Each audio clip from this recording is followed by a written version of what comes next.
And welcome to our LinkedIn live session entitled Partnering Up, Leveraging Diversity in Design and Construction Teams. I'm joined by Matt Bridenthal, my colleague at HOK, and Nathaniel O. Clark of CHASM Architecture, who we'll call Nate going forward, and you can call me Kim going forward. So make that easy for everyone. But we're super excited to bring to you today, I think, a dynamic discussion about how important it is to build diverse teams and to to really create a greater sense of belonging in the profession and doing that by helping to support our MBE, WBE firms and just generally speaking, our diverse firms throughout the industry. And so, we're going to talk a little bit about the relationship between HOK and CHASM, and Matt and Nate are going to walk us through how they got to know each other and collaborate on some pretty cool work. And I'm also going to mention HOK Tapestry, which is a relatively new program that we launched at HOK last year to be more intentional about curating diverse project teams. So, without further ado, I'm just going to jump right into the discussion and have Nate start out by telling us about Chasm Architecture, how you got started, your a bit of your background, and then how you got to link up with Matt here. Great, great, great. Kim, Matt, this is a wonderful format. Thank you so much for having me. I'm Nathaniel Clark, Nate Clark, managing partner of Chasm Architecture. Chasm was created in 2005. I am a Louisiana guy and graduated LSU and actually started a firm in Louisiana where I went from intern to VP of that company in about 8 years and decided in 2005 that Atlanta was the right place for me. And since then, we've done several large projects here in Atlanta, starting with the work with Matt and HOK at the Canopies. But Chasm Architecture is a 16-year-old business.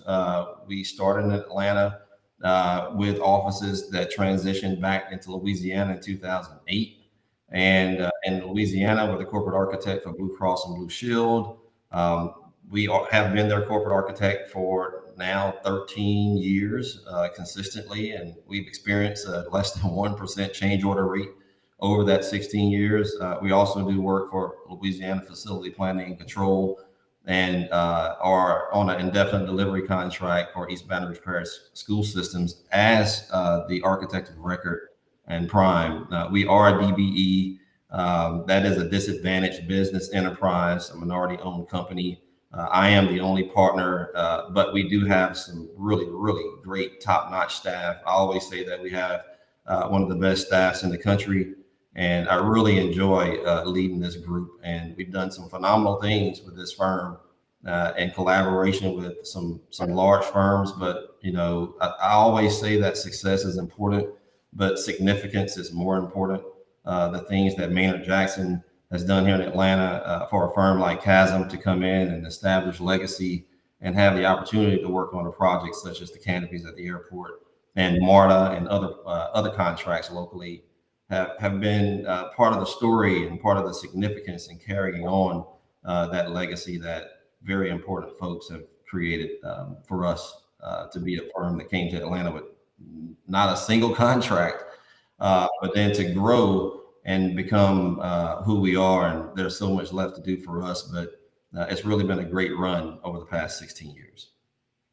Thank you, Nate. And now, Matt, if you could give us a little bit of background on HOK and then specifically your path within HOK and how you got to team up with Nate. Yeah, certainly. Nate and I have known each other. I think Nate, it's been like 7 years at this point. I'll second everything that Nate says about his team. They're incredible. I love any chance to get to work with Chasm. HOK, a lot of the folks in the audience here are probably familiar with us, but for anybody who isn't, we're talking about the relationship between these firms and large firms. HOK is the number one AE firm in the world, so certainly with the size.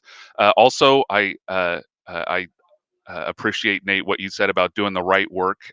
Recently awarded by Fast Company as most innovative, Time as most influential. So we're really proud of a lot of the work, and that's on a wide range of projects. So the work that HOK does is a lot in the U.S., but also globally. We've got offices across the world, and we work in a range of markets.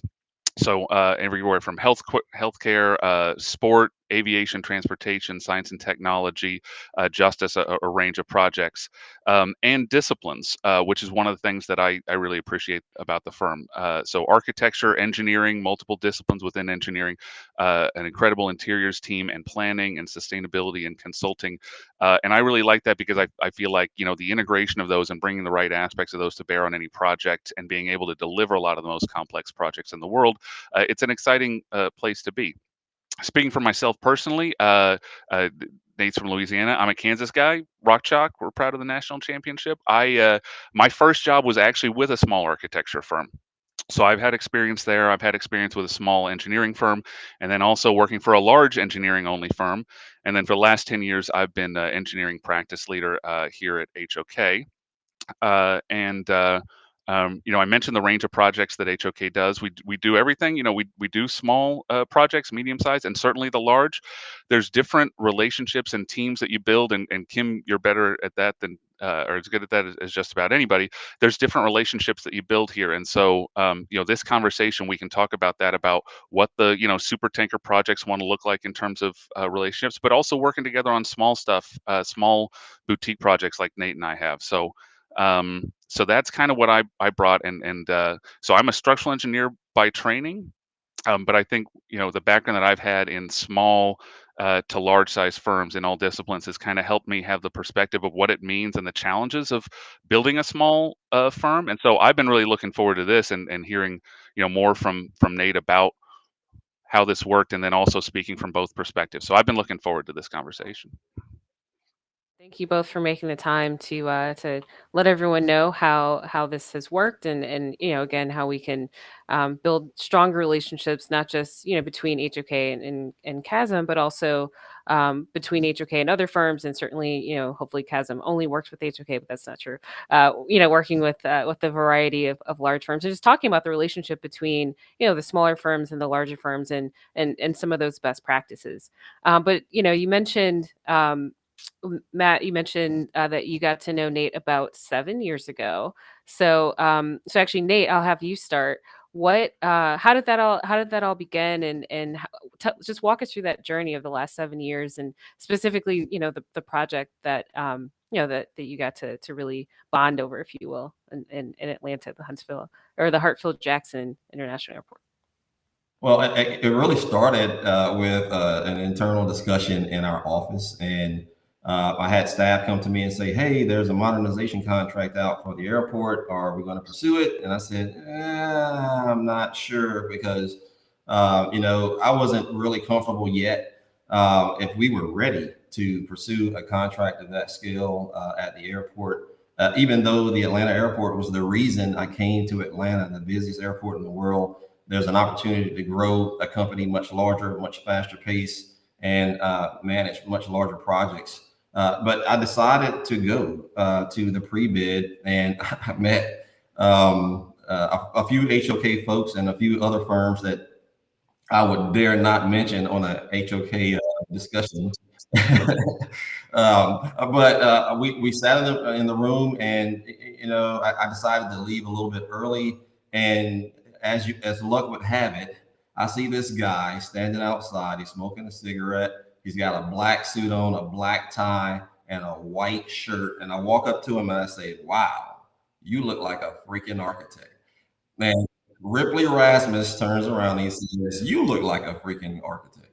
And that's really how it hit off. We had a conversation for about 30 minutes standing outside. I'm taking in secondhand smoke, but and admiring his suit.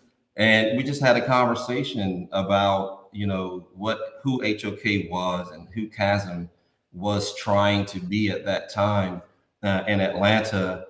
And in its infancy, there was a discussion because I had offers from other architects. One of those architects being one of the teams that actually won.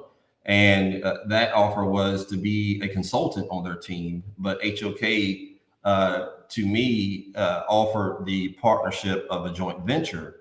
And that was more lucrative, more attractive to me And the city of Atlanta, for those who don't know, the city of Atlanta allows you to participate as a JV partner and a consultant on the same contract. So I could have done both, but I did not believe that that was the right step to take when you have so many people that put these opportunities in front of us to be joint venture partners and then to grow in capacity and grow in knowledge, that it makes more sense for me to sit at the seat and commit, win, lose, or draw with the team that would provide the opportunity to be a joint venture partner. So Cave and Swan and Dave Salela, all those guys, and Matt and that whole team, we really had a great time on this project. And from soup to nuts, Chasm was involved in the entire design process, down in the bottom of this ship, and the foundations all the way up to the superstructure and lightly placing this thing on the existing terminal. Was a phenomenal experience for us as a design team. And I think to hear all of the things that Matt and the entire HOK family has said about us as a firm, that yes, we actually were involved in the design. We actually did produce. We actually did execute. And I think those are the major things that you have to focus on as a small firm who wants to grow and have these types of experiences and projects in your portfolio. You got to perform. You got to execute. And that's all these guys really want, is someone that says, we're going to get in and do what we say we're going to do.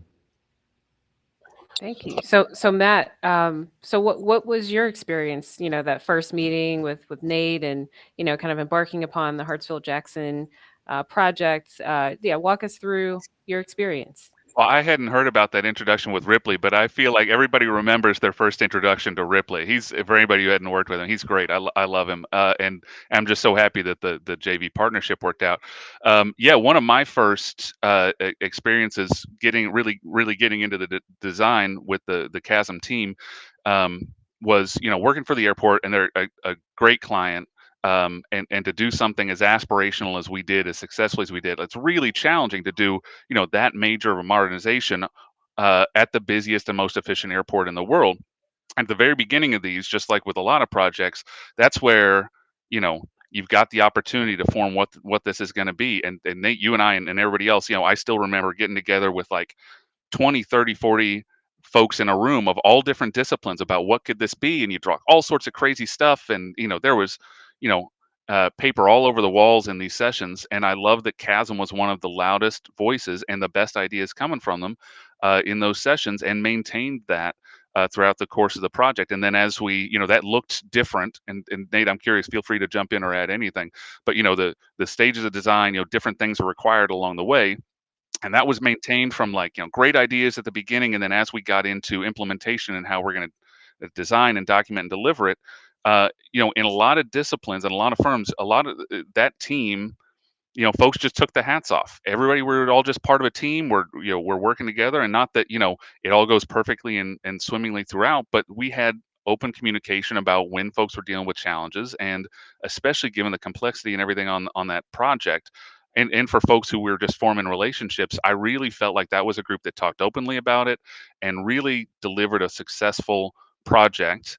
And to me, to be able to do that, Nate, given where you were with the firm, and to deliver that and be such a strong partner throughout, really made a great impression, and is one of the reasons that you and I have worked on several things since then together. It's just because we really enjoyed the way that Chasm works.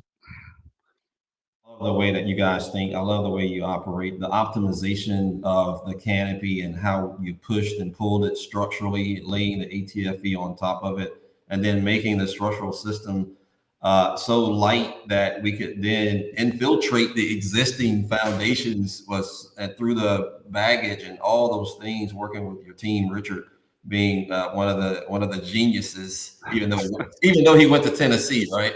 Yes. One of the geniuses behind the veil that we really enjoyed working with, and how to needle those foundations through. That was just a huge experience for us. And the integrity of your team to know that we have to make this project work. We have a budget, right, that we have to also work within. We have escalating costs. We all these different things that we have to do. But the diagrid and how that also allowed us to lighten this thing, and the ETFE being a different material, a new material, a lightweight material, allowed us to drape the canopy on top of the existing terminal. All of those things were optimized live, sometimes in Revit and Grasshopper and whatever technologies that you guys created within your own wheelhouse, that allowed us to really come together as a team and learn a lot. A lot of architects put the structural pen down, and the exam question should be ask your structural engineer. But in this project, we really got into the structures. We really got into the understanding of how to optimize the canopy, and how that also worked within the facades and some of the other things that we were having to deal with, even during and through construction. Right. Just talk about the piers and the temperature of the concrete on the piers, and the things that we had to do just to make that come to fruition was mind-boggling. Right. You should write an essay on that, actually. Good time to actually show what Sure. what was created here. So we'll take a few moments to actually display some of the project images. I mean, this is an award-winning project, and there are some real successes. And so when we are finished looking at the images, I'm going to ask you both to kind of talk about just one or two of the major successes of the project that you're most proud of. So take it away, Randall.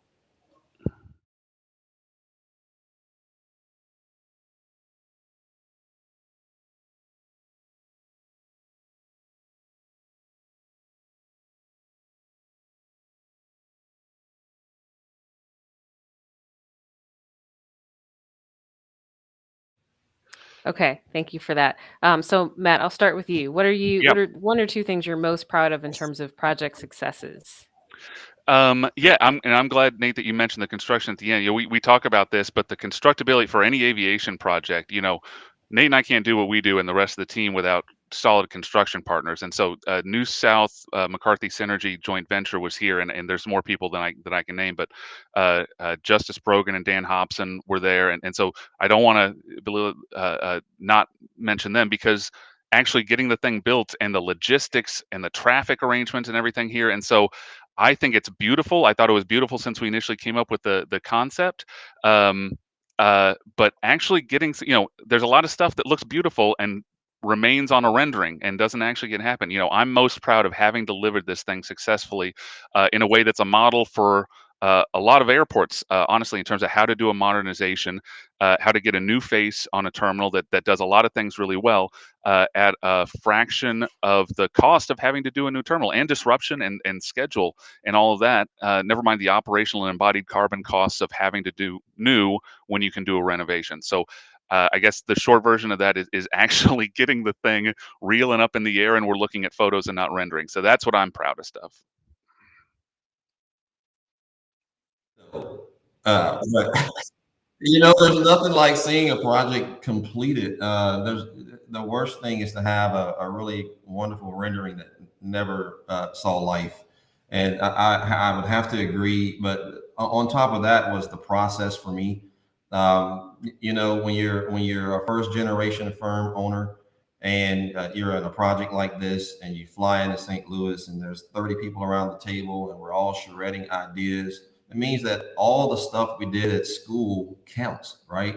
I know that HOK is a design firm. CHASM is a design firm, right? We hire really talented folks here, and those folks want to do great design projects. And even though some of the staff, as HOK and other firms have seen, some of that staff doesn't remain in your office during that time, when we're collaborating and making these ideas real, right? There's nothing like it. So celebrating the design process and seeing this project come to fruition, and then receiving the design awards, and folks that you see around Atlanta when they find out that you were part of this project, you can see how significant it is for them. Like I'll continue to say this: success is one thing, but significance is something else, right? The significance of a firm that came into Atlanta without a single contract, and then having the opportunity to work on a project like this, and then see that project completed, and then to win multiple national, local design awards,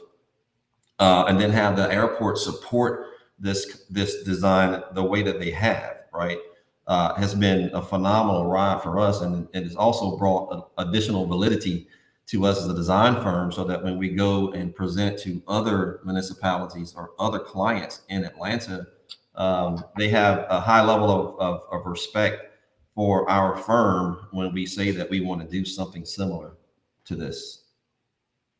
And I'm aware that we won the SOAR Award for this particular project. Would one of you like to expand upon what the significance? Speaking, actually, since you mentioned significance, Nate, I'm going to ask you to answer the question. Could you explain the significance of the SOAR Award and what that means to the project? So the SOAR Award is the Hartsfield-Jackson Atlanta ATL Next SOAR Award, named after Maynard H. Jackson.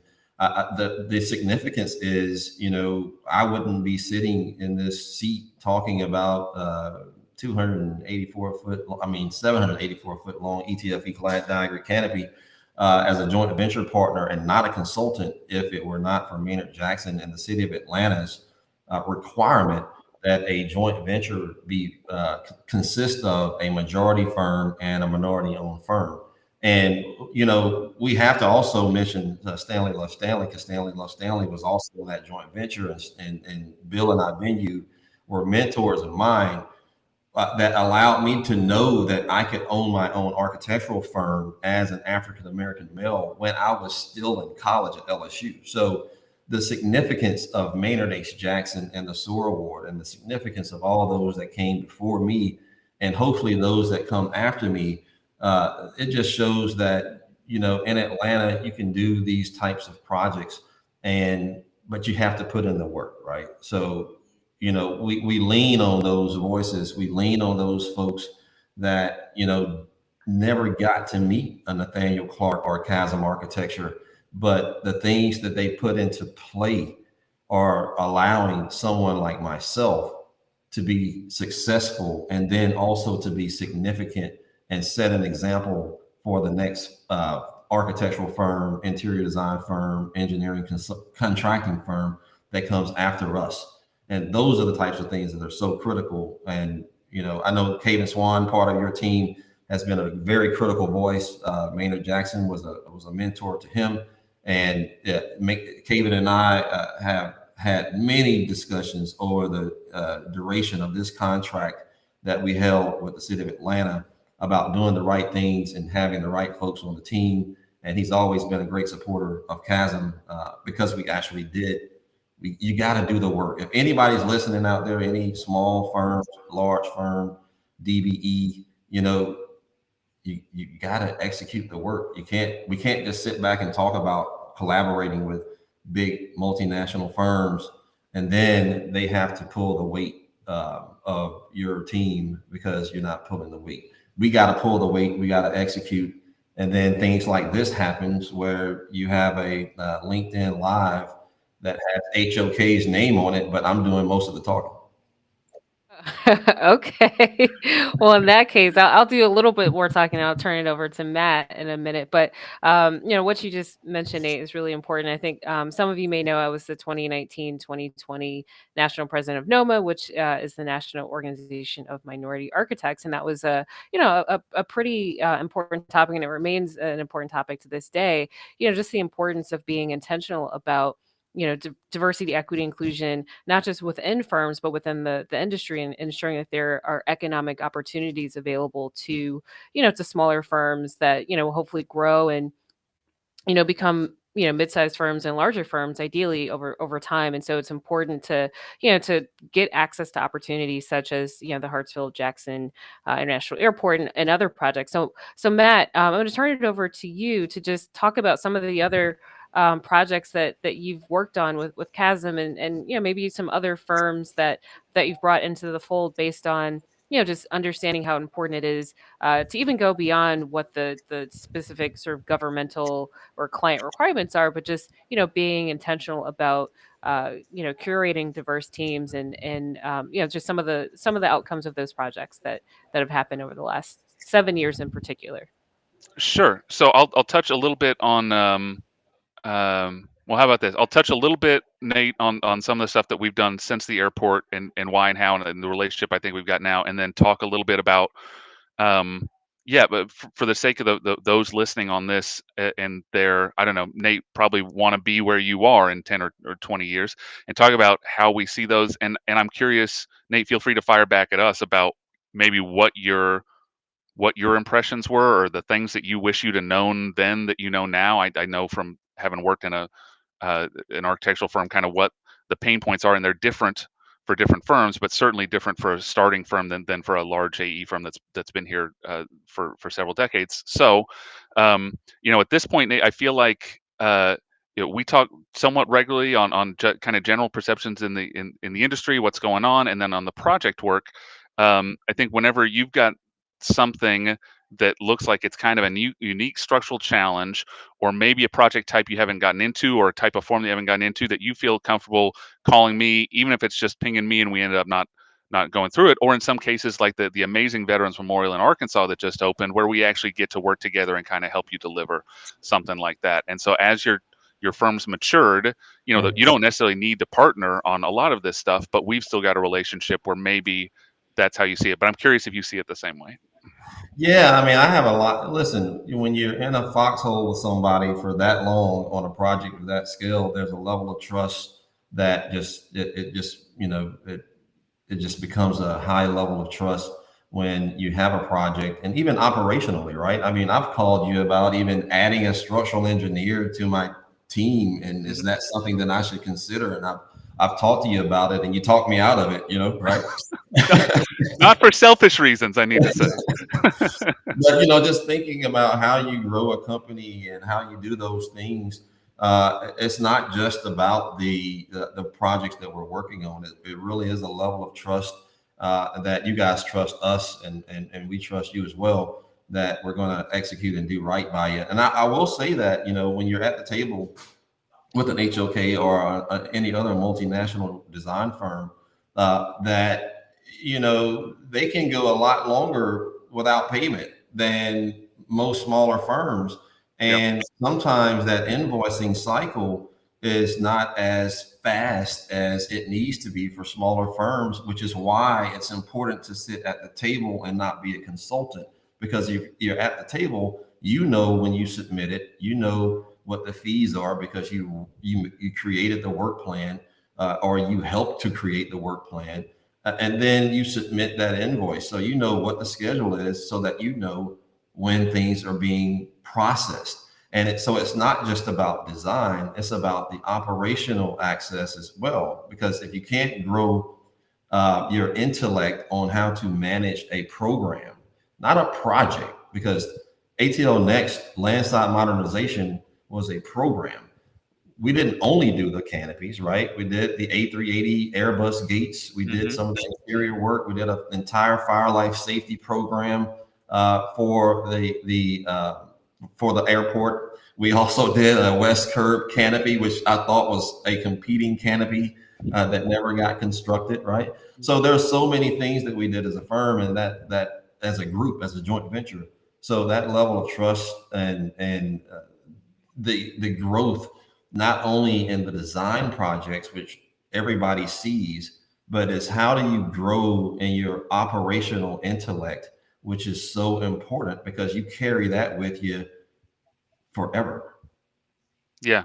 And I also to kind of in terms of, and I'm not thinking about this one, but like other projects, Kim, to your question about maybe other firms and other things and what worked and what didn't. The advice or what I've seen work is, it's not necessarily a DBE MBE conversation. It's a firm conversation, and how do we work together? It's HOK's got a mantra that I think Chasm, you guys probably you know would resonate with you also, which is run to trouble. When there's a problem, go figure it out. Don't kind of hide, and especially including if it's internal. If you're having a problem delivering, I guess maybe I'll get into where I've had challenges, and it was folks that, to be blunt, I was like, I'm not really looking forward to working with that firm anymore. I'm not expecting perfection or that everything's going to go perfectly. I want them to see themselves as part of the team and to be open and having a conversation and develop that level of trust. And that takes time. Like, it's easier to say that than to develop it. It's why kind of these longer projects are nice to get that time to develop it. But I would say, for anybody that's out there and you're, if something starts going sideways on a project, put your hand up. If you've got the right partners, and those are the ones that you want to be doing business with over time, they will understand. They don't expect you to be perfect, but the sooner that you look and address something, often they can help out. And that's, the strongest relationships I've got right now are not with the ones where everything went great. They're on the stuff where, like, stuff was really difficult. It was the foxhole, and we worked through it together. And those are the strongest relationships I've got right now, like ours. So, Nate, from how you guys approached it as you were growing your firm, I certainly saw that myself. Is there any other advice that you've got for folks who are trying to get to the same spot? Yeah, I would say don't chew off more than you think you can really handle, right? So the JV structure was, we could have negotiated a higher percentage than we had, but I was so cautious about performance, right? Because you only get one shot. And then this is the largest, busiest airport in the world. It is the city of Atlanta that holds the contract. And every contractor and every major architect and major sub is on these teams. So you can't be the guy that's not performing, right? Yeah. So if you go in and you say, and this is not chasing the money, right? If you go in and say, I want 49% of the contract, but you can't produce 49% of the contract, then you put yourself into a corner where you can't perform it. And now you have this reputation of not performing. Your work is not what it needs to be, which is going to lead to a set of documents that's not complete. So the construction market's not going to want to work with you. The engineers are not going to want to work with you. And we've built some really good relationships by taking on less. But then when the contract's over and then we look back, we actually achieved more and completed more than our contract stated, by just sheer execution and being good on the job. So I would say concentrate more on performance than making sure that you're doing the work than what your fee is going to be, right? Because if you're performing, then you can roll that into the noise insulation contract that we've held with the city of Atlanta for the last 5 years, and we don't have a joint venture partner on that contract. And you roll that into MARTA, and we're the only DBE that advertised with a 100% DBE team for MARTA on the station rehabilitation program. And we're designing a HE Holmes station that has an ETFE canopy on it. And that project started at 5 million. And through the design process, right, we've increased that budget to right under 40 million just through design. So those types of things on a contract at ATL Next, that births us to these other contracts and births our reputation in the market. And then that becomes something that we can really hang our hat on as significant in the marketplace. Mhm. So actually, Nate, question for you. What advice would you give, not to HOK, because I'm sure we've always done it very well. No, I'm kidding. What advice, generally speaking, would you give to larger firms? And I know that you mentioned, cash flow and that particular issue with invoicing. But what are some other helpful hints that you would give to other larger firms that are looking to be good partners, as they team with DBE firms, MBE, WBE firms, etc. I would say do your homework, right? Do your homework and know that that firm has similar philosophies. And sometimes give them a shot, right? I mean, no one really knew who Chasm was when HOK approached us. It was just a conversation about who we were at the time and what we were tracking or trekking to be. And I think that, for the large firms, you got to give folks a shot. And then you also have to mentor, and you have to truly mentor. And if you have a young guy like me back then, when I didn't have the gray in my beard, right? And I was asking everybody questions. I would ask David Camp questions. I would ask Lisa. I would ask Ripley, Caven. Dave Salela is a go-to guy that I will always contact, because he put the work plans together on the front end. And Kim, now I'm going to pester you now, that you're right. So I think it's about that, right? Give the opportunity, but then don't push the guy aside who's going to ask you and pester you with questions, because that's what they're supposed to do. They're not just supposed to sit idle and not be involved in the process. You want folks involved in the process. You want folks asking questions. So when they do that, knuckle up, add them as your little brother, and figure out a way, or sister. Absolutely. We need more of that as well. So, I think the mentoring doesn't just stop with the big firms. We have to mentor as well. We have to mentor in our firms as small DBE firms, right? And we have to groom those staff so that they can be more acclimated to the operational side of a firm, because the fail in these ventures are the operational side, right? It's still a business, right? We still have to meet timelines and deadlines, where design is only 1/3 of it. The rest of it is operating a company. And it's teaching those things that, the HOKs can start to pass along to the folks who are willing to listen. So Yeah. I like that a lot. And in terms of I think even as a firm, what we want to know who's out there that we can try to give a shot to. And so Kim, I'll turn it around on you, but I know that kind of you've been leading the HOK Tapestry initiative. And so I'm sure we'd want to encourage anybody who's out there and listening to know what that is. You mind kind of describing how that is and how we use it? Oh, Matt, I'm so glad you brought that up. There we go. All right.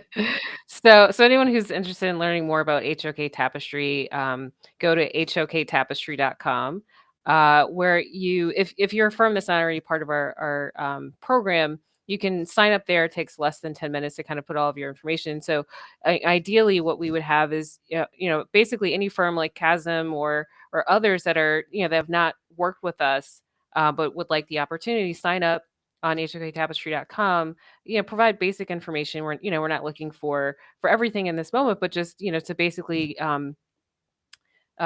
populate our database so that we are more informed. So, as marketing principal in Chicago, for example, if I'm putting together a project team and I would like to have access to more information about, other firms in Chicago that we can start to work with, I'm going to go into the HOK Tapestry database and do a smart search for, firms that not only meet the MBE, WBE, DBE requirements, or whatever the particular requirements are, but I also look for, their location, their area of expertise, things of that nature to really help me curate these teams. And the other aspect of Tapestry that I think is really important is, well, a couple of things. One, it's not just for smaller firms or MBE or DBE or WBE. It's for, frankly, all the companies that we work with. But the component that I think is really important about Tapestry is being intentional about programming. And so we're actually hosting a program this week in Chicago where I'm going to be giving a presentation about business development.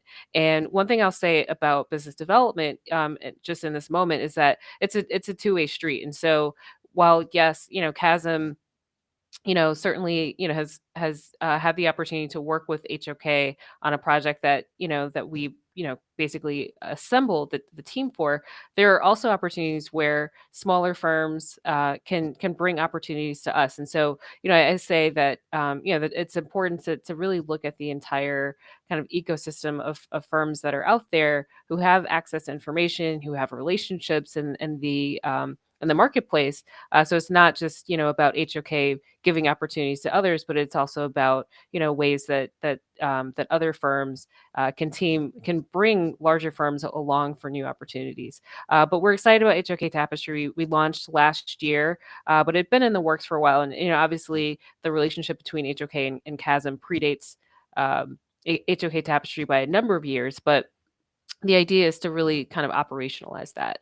And so, just to kind of get the conversation back to Matt and Nate, I guess, any final parting words, Nate, about, what you would suggest for smaller firms that, maybe they are looking to differentiate themselves, or so one, signing up for the database is one thing, but you also have to, put yourself out there. So how have you put yourself out there in the past? How are you doing that now? And then any other advice for firms that are like yours that are looking to grow and expand? Well, I never hired a BD person, right? And it's a little odd. I've tried to do things that were not of the typical pattern, and I just felt coming to Atlanta, it was more important for me to be good versus visible, right? So I really intentionally stayed invisible for about 10 years until we won the contract at Hartsfield. And then we performed at Hartsfield. And I took that momentum and made it our kind of moniker where we just really used that momentum to market and grow. And it appeared that we came out of nowhere until people really start to peel back all the other projects that we had completed. So I would say it's to anyone that's out there grinding and starting a company, focus more on the operational side of the company because that's how you stay around for 16 years, right? And that's how you grow, even though it's going to get lean, recessions, pandemics, just your typical operational things and your typical operational structure. But you got to stay focused and understand how to run the company first. And then you got to be good and you got to hire good folks and you can't babysit talent, right? So you hire talent, you expect them to be really good, and then you push them beyond what their typical talents are. So if it's design, then you introduce them to the operational side, and that's going to make them uncomfortable. But you're only growing when you're uncomfortable, right? The only way you can grow as a professional in any way, operations, design, whatever it is, hairdresser. I don't have any hair. Matt, you got the same. You got the same hair that I have, right? Is you have to be uncomfortable in order to be great, and I'll just leave it at that. It's a great quote. Matt, any parting words for firms that are looking to team with HOK, or for other large firms that are exploring the possibility of meaningfully teaming with smaller firms? I think in terms of uh, any of the smaller firms looking to team with us, we want to hear from you. Tapestry is a great way, or reach out on any front. I think in terms of the larger firms, it's I don't know, Nate. I've learned as much from you as anybody else I've ever worked with. So it's I think some people see it as a relationship of a large to a big, but they're incredible folks in these firms, and they're great partners and people that are a lot of fun to spend your career working with. And so if anybody's not seeing it that way, you're missing out. So that's the last point I'd make. Wonderful. Well, I think we'll leave it there. Thank you both for the conversation, and certainly we look forward to continuing to work with Chasm on lots of great projects in the future. And thanks everyone on the out on the internet who've decided to tune in today. Have a great rest of the day. Thank you, Kimberly. Thanks a Enjoy. lot. Thanks, Matt. Bye.